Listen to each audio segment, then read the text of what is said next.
Sugod sa umaabot buwan sa Mayo, ipaagi na og appointment system sa Land Transportation Office ang pagkuha og driver's license, lakip na pod sa mga magpa-renew sa ilang lisensya ug ingon man mokuha sa ilang driver's license card.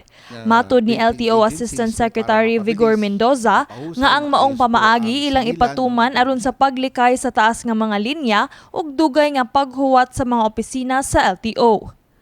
May pasalig si Mendoza nga doon na sila igong supply sa plastic cards alang sa driver's license. Today, actually, they delivered another 400,000 license cards to the agency, and then I expect another 1.2 million by next week. No, so we have more than enough, at least as far as our supply side is concerned. Na-project na ho namin hanggang end of the year and early next year. No?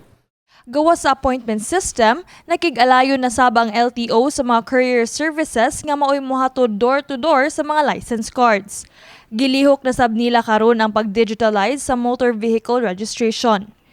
Hugot sab gitutukan karon sa LTO ang pagpadali sa pag-distribute sa mga unreleased o unclaimed nga vehicle plates nationwide. Kahinumduman nga dinhi sa Central Visayas, mukabat ngadto sa 670,000 ka plaka sa sakyanan ug motor ang natanggong sukad pa sa tuig 2018. Sa pagkakaron, anaa pa sa 183,000 license plates ang na-release sa LTO-7. Para ho masigurado yung ating mga plaka properly distributed to all the motorists. Kasi meron na kami pinag-uusapan timeline.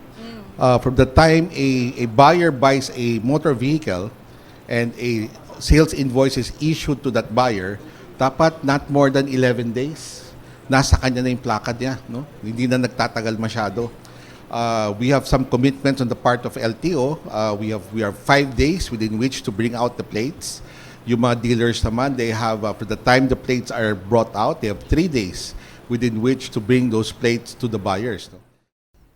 Plano sa LTO nga sulod sa 11 lamang kaadlaw gikan sa pagpalit sa sakyanan or motor, kinahanglan nga mahatag na sa mga car dealers ang mga plaka sa tag-iya. Nagkanayon si Mendoza nga posibleng mag-atubang og suspension of accreditation ng mga car dealers kung masayran nga wala kini motuman sa kamanduan sa LTO kalabot sa plate distribution. This can be tantamount to a suspension and ultimately cancellation of their accreditation. Meaning to say, kung talagang hindi ho gagawin ng mga dealer yung dapat nila gawin, mapipilitan ho namin isuspend yung kanilang accreditation. Therefore, they cannot sell cars anymore. Kini si Queenie Holigon alang sa MyTV, Cebu.